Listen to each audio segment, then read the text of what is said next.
Sí.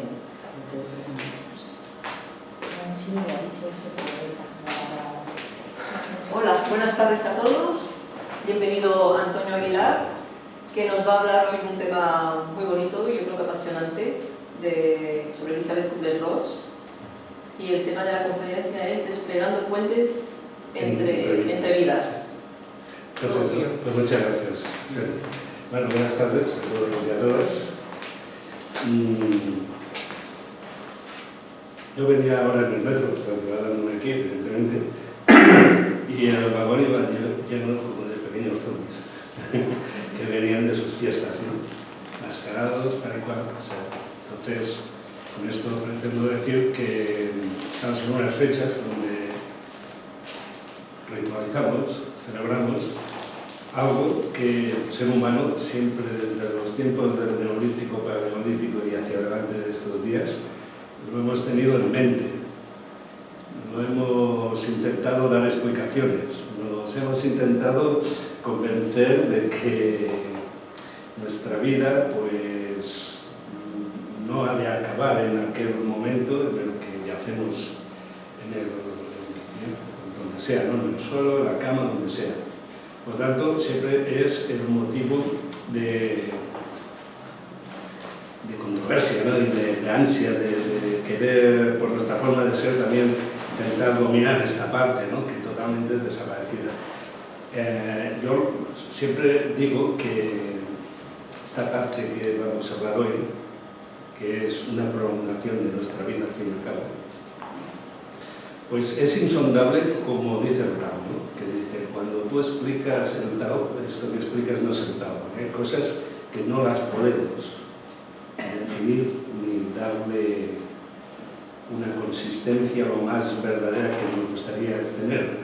Hacemos hipótesis, hacemos cábalas, intentamos darle una forma razonable de entendimiento, pero todos cuando nos enfrentamos a esta última etapa de una vida consciente terrenal, pues siempre nos inunda el miedo y cuando no es el miedo lo transformamos en pánico, etc.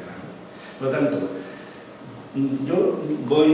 ha dicho Felipe que hablaremos sobre Elizabeth Kubler-Ross como fue una persona que le dio identidad científica al acto de morir, ayudar a las personas en su momento de trance, en ese aspecto que llamamos de moribundo, etcétera, etcétera, cuando después fue y acabó tratando más a los niños que a los adultos, ¿no? Bueno, la cuestión es que yo voy a empezar la charla haciendo una pequeña síntesis de este desarrollo que he dicho hasta ahora, ¿no? de cómo el ser humano hemos ido teorizando y dándole forma a este acto de morir, para después hablar sobre Elizabeth. Elizabeth, yo le rindo este homenaje en estas fechas muy cerca de nuestras celebraciones de Todos los Santos, y hablaremos de su figura, de cómo, más bien no voy a empezar a hablar de lo que hizo, sino de su venida al mundo, que es muy curiosa, y después de cómo esa forma de venir al mundo fue lo que fue marcando su evolución hacia donde acabó, ¿no?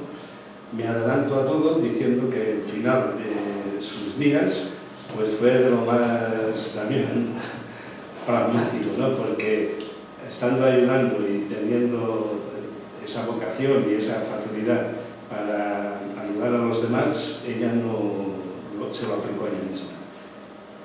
Pero eso lo veremos al final. He preparado, porque pienso que en la quema de vida, muerte, tal, se ha de tratar de no dramatizarlo, ¿no? Para mí, entonces, la mejor forma es poniéndole una banda sonora que nos introduzca en este tema, ¿no? Yo he elegido una... Bueno, supongo que lo podré poner, porque no veo mi chuleta que he puesto aquí, pero supongo que sí. He puesto una canción que es de Franco Battiato, que habla exactamente de lo que vamos a tratar aquí, ¿no? Por lo tanto, si os parece, pongo la banda sonora y después empezamos ya lo que es la conferencia en sí.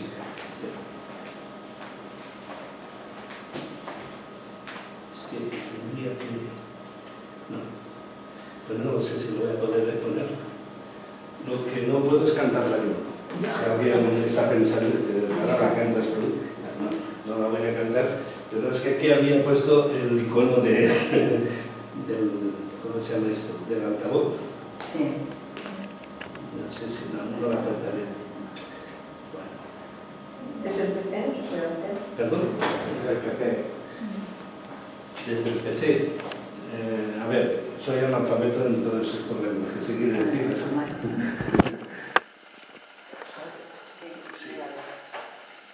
Es que intentaría que escribiera aquí algún icono para poder ponerlo. Sí.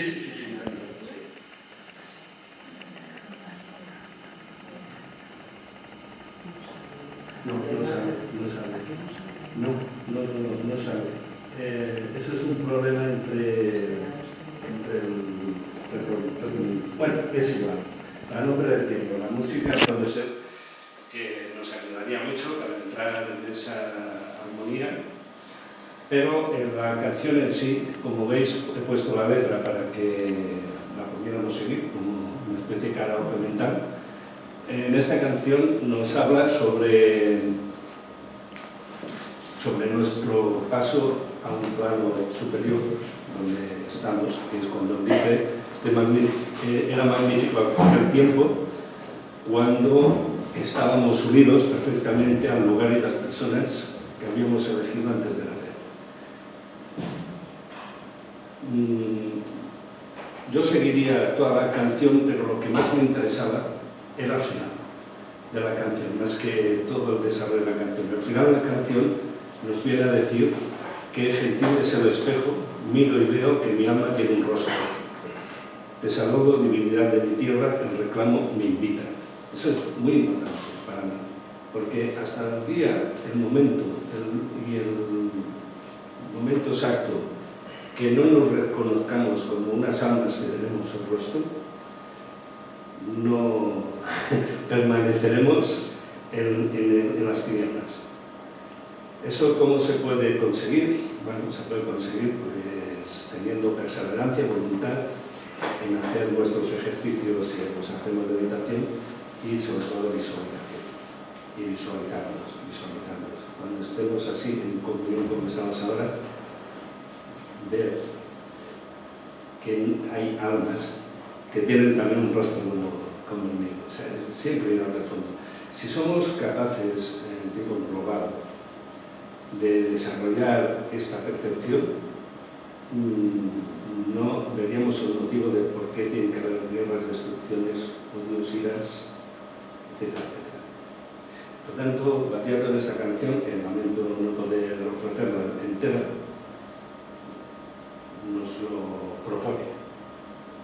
Por tanto, yo también lo propongo, porque es mi ejercicio diario cuando estoy enfrente del espejo, me miro y trato de ver no ese Antonio mundano de ciudad, de calle, de tal, sino ese alma que en realidad es lo que cada uno de nosotros somos, reconocerlo. Una vez que se ha reconocido, pues, ya digo, cambia las percepciones de todas las cosas. ¿Cómo voy a hacer violencia contra uno igual que yo? A mí me cuesta entenderlo, ¿no? Bien, pues otro día cuando consiga la música lo volvemos a ver. Bien, andando por el tiempo, pues he puesto aquí un poco de reflexión sobre que todas las grandes tradiciones espirituales de la antigüedad, con pequeñas variantes que pudieran hacer, pero todas entran en la doctrina cíclica del eterno y retorno. Ya digo, desde el neolítico, paleolítico, que hay grafismos que dejaron en su manera, hasta la que he puesto aquí, que son las más conocidas, la egipcia y la tibetana, ¿no? Entonces, por ejemplo, el libro de los muertos egipcios nos habla sobre el antiquísimo texto que plasma las verdades cósmicas, es decir, que el ser humano en la Tierra estamos entre un plano inferior y un plano superior. Ahí es donde nos movemos. En el libro tibetano de los muertos hay, ya sabéis, o, bueno, que no lo conozca mucho, es un libro que es una guía para ayudar al moribundo a hacer el traspaso. Se hace básicamente poniéndote a su lado y dándole las instrucciones que están recogidas en el libro en oído muy flojo, ¿no? Yo he elegido la que es la plegaria contra el miedo en el estado de transición. Básicamente lo que nos habla es de ese paso que hacemos hacia una luz, lo he intentado grafiar aquí, ¿no? Que es la forma que se suele representar, para aquietar por medio de la compasión la ignorancia. La ignorancia, ese que nos crea el miedo, ¿no? El miedo a desprendernos, a despegarnos. Cuando hable ahora de Elizabeth, vemos que ella hizo una metáfora sobre una luciérnaga y la mariposa, ¿no? Pero bueno, entonces al final de todo dice: cuando lejos de mis amigos queridos voy errante y solo, cuando las sombras de mis propios pensamientos aparecen, puedan los seres iluminados enviarme su poder de compasión, de modo que no exista el terror en el estado de transición. Bien, este es un pasaje, el libro de los muertos tibetanos, es antiquísimo y bueno, se sigue practicando aquí. Entonces, este es para ambientarnos un poco, que es la forma en la que personas, que también hablaremos, que han estado en estado de muerte pero han vuelto, pues es lo que han relatado, ¿no? Han relatado que se ve como una luz que nos atrae, tal cual. Yo no he tenido esa experiencia, lo que sí he tenido la experiencia de ser operado y darme la anestesia correspondiente, y me acuerdo que me salí por los pies. O sea, exactamente me siento identificado porque mi experiencia fue esa, ¿no? Me dijeron, cuenta hasta 10, y dije, una. Entonces salí por los pies, ¿no? Con lo cual, pero bueno, era anestesia, no era un estado. Evidentemente, cuando hablamos de la tradición esotérica, más que nada, nos habla sobre las reencarnaciones, que es ir, dijéramos, pasando etapas. Cuando nos llega al final de nuestro estado material, pues se puede otra vez generar esa espiral que es lo que los teóricos pues llaman reencarnación, ¿no? Yo le he puesto del tarot de la muerte porque viene con nosotros. En la naturaleza todo tiene su final, tiene su principio, tiene su final. La figura es de la época y entonces siempre es un poco lúgubre, ¿no? Pero bueno, la he puesto porque digo, hemos de contar de que si cogemos por bueno para tener una orientación nuestro paso por reencarnación, llega un momento en que ella corta la cadena, cuando toque o cuando, ¿no? Es una forma simbólica de ver. También hemos de pensar que nosotros, el ser humano, y estamos siempre unidos por cordones. Cuando hacemos el multiplicado, en la ciencia oculta esotérica dicen que hay el cordón de plata, porque esa energía tiene ese color, no porque sea de plata, sino tiene ese color, ¿no? Entonces siempre estamos unidos a algo que en un momento determinado se corta. Es la forma. Hablando para acabar el tema antropológico, yo aquí he puesto una serie de charlas que se dieron en el febrero de 2013 en las diversas bibliotecas públicas, abordando los temas. Es decir, que, vuelvo a repetir, que desde el Neolítico estamos así, estamos en el siglo XXI y seguimos intentando darle forma, origen, explicar, claro, cada vez pues, con más criterio, con más, vamos a decir, más visión, pero bueno, me ha parecido oportuno para también cerrar, porque mi intención no era simplemente dar una pincelada y situarnos, que no es un tema nuevo, sino es un tema muy antiguo, pero que lo seguimos otra vez arrastrando hasta aquí, y mi pregunta siempre es, si somos reencarnaciones, ¿por qué este tema no lo tenemos ya resuelto como tercer plano? Entonces voy al Tao y es lo que he dicho al principio, ¿no? Porque es algo que creo que no tiene una explicación, no tiene un contenido que podamos razonarlo con nuestra capacidad, si no lo encontramos. Eso es lo que Elizabeth hizo en su trayectoria profesional, ¿no? O sea, intentar que las personas en trance de muerte pues tuvieran unos fundamentos donde fueran esplendor y no contracción. Ahora veremos. Vale, sigamos. Salido de los temas antropológicos, pero siempre hemos sentido la curiosidad de haber habido gente, personas, que con su capacidad han intentado fotografiar o ver o explorar o tal cual, ¿no? He puesto dos muestras, una de 1904, un fotógrafo francés, que en diversas instantáneas que hacía con una máquina para el tiempo muy sofisticada, captó estas imágenes, ¿no? Entonces, claro, ya entramos dentro de lo que es el esoterismo, que forma parte también de ese estudio, no lo podemos revelar.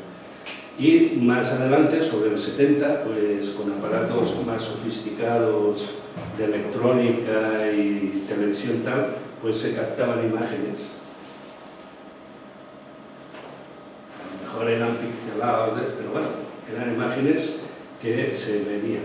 Faltan lo que son las audiciones, gente que intentaba captar los sonidos que había en nuestra atmósfera, que nosotros no percibimos normalmente, etcétera, etcétera.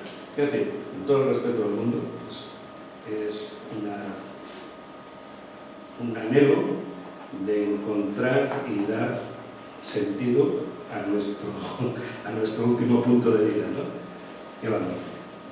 Esto está relacionado con las casas encantadas de esas que hay psicofonías y... Sí, exactamente. Es así, ¿no? Es así. Es decir, bueno, esto no le quiero hacer la competencia a Iker. que tiene un programa muy majo. Yo soy de la época de Jiménez del Oso, que también era un psiquiatra muy versado en este tema, y de él aprendí el no trascender las cosas, sino estudiarlas, valorarlas, pero sin sacarlas de un contexto, le voy a decir humano, ¿no? de nuestro plano. Lo que dicen los gallegos, ¿no? Las megas no existen, pero a verlas las hay, ¿no? Más o menos. A ver las hay. Muy bien, pues más o menos yo sigo en esa pauta, ¿no? Con lo cual sí que aquí ya he dicho, faltaría lo de las cacofonías, tal. Bueno, pues cuando hay esa circunstancia que alguien dice, oye, pues en tal sitio tal, pues bueno, se hacen los estudios. Sí, con los medios que tenemos. Gente que se dedica a eso. Sí, y bueno, pero no deja de quedar ahí esa otra esfera que es la duda, ¿no? La duda razonable. Pues entonces sería esto. He puesto el libro de los medios de Allan Kardec. Es un gran, bueno, fue un precursor, editó varios libros, entre ellos para formar a las personas la capacidad sensitiva que tuviéramos, pues para poder acceder a esos otros planos. Vale, es un libro, lo he puesto como testimonio. Hay otros, como Cerca Kaiser, por ejemplo, vivió en Estados Unidos, y era un gran medium sensitivo que actuaba cuando él entraba en un plano alfa mental, que ese plano alfa es el que aquí denominamos el de la siesta. O sea, ese lapsus, ¿no? Que no está ni dormido tal. Entonces su mujer lo mantenía dándole un poco de conversación en ese estado, ¿no? Y era cuando, si se generaban preguntas o así, él iba respondiendo. De esta manera, si no recuerdo mal, me parece que hay unos 48.000 manifestaciones escritas por su mujer en tecnigrafía en una fundación que hay en Estados Unidos. Bueno, pues serían dos de los referentes, ¿no? Pero para que veamos que estas cosas salen a la calle y se intentan darles una prestancia ya científica, no me acuerdo el año, no sé si era en el 2010 o 12, se hicieron unos debates en la Universidad Autónoma de Barcelona sobre este tema. El debate sobre los límites de la ciencia y el estudio de los fenómenos paranormales. Se realizó en el Centro de Estudios Catalans, aquí en la calle del Carmen. Bien, este era el programa, que eran 4 ponencias, es decir, 4 personas de la universidad, pues desarrollaron unas ponencias sobre este asunto. Quiero decir que no es... Lo encontré interesante e importante porque lo extrañamos del folclorismo que en la sociedad se le ha querido dar a estos asuntos, ¿no? Como una cosa, bueno, no sé, es todo mejor no hablar, porque voy a la muerte, no sé, y a más después, ¿no? Me dicen que voy, no sé.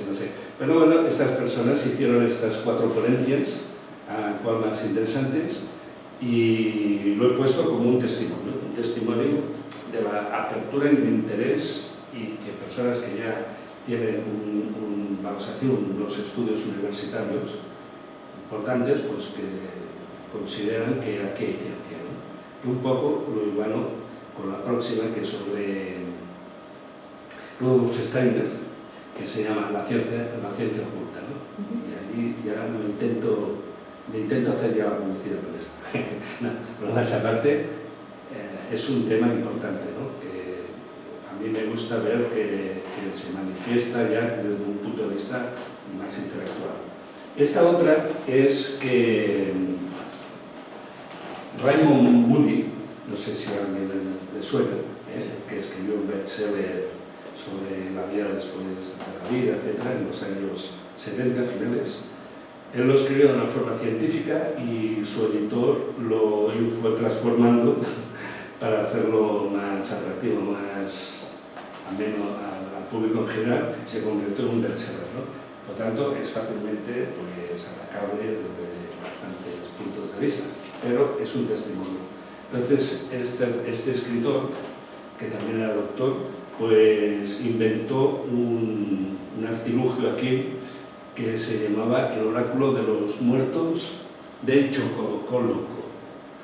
Y básicamente, pues bueno, es como una especie de silla ergonométrica con una serie de... Estos eran radiocassettes y otras historias para entrar en una atmósfera de relax. ¿Qué se pretendía? Pues ir al estado alfa, provocarlo, ¿no? Nosotros también lo podemos provocar haciendo meditación, haciendo yoga, podemos inducirnos a entrar en ese estado, ¿no? La cuestión es que creo que quedó aquí la historia. No fue más para allá, pero bueno, me ha parecido interesante para dar a entender que estamos buscando constantemente lo que son bueno, o aparatos o lugares o lo que sea para poder conectar. Eso está muy bien desde mi punto de vista porque es una forma de empezar a aceptar nuestra sensibilización. O sea, que no somos materia, sino somos muchísimo más, ¿no? Y esta es una de las pruebas. Entonces, sin más dilación, habiendo hecho este repaso, que yo lo que pretendía era situar el tema, no que fuéramos a hablar de algo que se ha producido en nuestros tiempos, no, lo llevamos arrastrando y lo llevamos arrastrando. Por lo tanto, me centro en la figura y en la persona de Elisabeth Kubler-Ross, nacida en Zúrich en 1926 y murió en Arizona, en el estado de Scottsdale, en el 2004. Bien, esta persona, Elisabeth, pues, desarrolló su carrera y su vida, gran parte de su vida, en asistir a personas en trance de muerte. Claro, esto no es porque ella ya venía con esa predisposición ni dijera, nuestra vida voy a encarar aquí, no, ni mucho menos. Con lo cual vamos a hablar un poco sobre la figura de esta persona. Elisabeth era gemela y era trilliza de sus hermanas. Sus padres ya tenían un varón, el cual, por no sé por qué motivos, nunca más apareció en la historia. Sí, se ve que no se iban bien o había una relación o lo que fuera, pero hay muy poco testimoniaje de este hermano, ¿no? Lo que sí es que la madre y supongo que el padre también querían una niña bonita de estas suizas, como Petruca y tal. Y bueno, pues la cuestión es que se puso en gestación y cuando llegó el momento del paritorio, pues salió un pequeño renacuajo de 900 gramos, que era Elisabeth, escasamente 900 gramos. Y dentro de la placenta vieron que había otro. Lo sacaron y era otro de 900 gramos también. Y eran niñas las dos. Primero salió Elisabeth, después salió Erika, y cuando ya iban a dar por terminada la sesión, la madre dijo, no, que algo se mueve por dentro. Y entonces vieron que venía otra niña. Bueno, venía otro bebé, cuando estuvo fuera vieron que era otra niña, pero esta ya era más bien formada convencionalmente, que salía unos 2 kilos 400 o así. Por lo tanto, aquí las podemos ver. Esta es la de 2 kilos 400. Son cada una la de 900, ¿no? Aquí las vemos con el hermano y aquí ya en un plan más familiar, ¿no? Cuando ya eran adolescentes. Pero es curioso que sobreviviera, ¿no? Con tan poco peso en aquella época. Sí, es que es aquí donde he dicho el punto, ¿no? Primero salió Elisabeth, después Erika y después Eva. Ella en sus memorias cuenta que se le cachondeaban porque le decía, tú eres una placenta, únicamente, ¿no? O sea, como diciendo. Y entonces las vemos a las dos juntas. A lo largo de su vida, Erika murió antes, pero tenía que haber muerto después. Y ahora llegaremos al punto donde lo digo como un avance, pero para que lo tengamos presente, ¿no? Desarrollaron su vida muy conjuntamente. Entonces, aquí las vemos y el por qué la imagen familiar. Bueno, la imagen familiar es porque la familia, el padre, el matrimonio, pues eran los padres convencionales de la época. O sea, un padre severo, rígido, y una madre, pues, la típica señora de casa que procura tener buenos alimentos, tal. Y eso, pues, ¿qué pasó? Pues pasó lo siguiente, que Elisabeth tenía un carácter muy fuerte, con lo cual se enfrentaba bastante tanto con el padre como después con los profesores, etcétera, etcétera, ¿no? Siempre defendía como a las hermanas, iban al mismo colegio, pero cuando había algo que para Elisabeth no era correcto, pues había en defensa, con lo cual siempre tenía problemas. El caso es que aquí la vemos en retrospectiva, ya en el plan que he contado, cuando iban a la escuela. Elisabeth, siempre en medio, y aquí también, en el medio. Yo he puesto la cuerda, cómo se va desmembrando.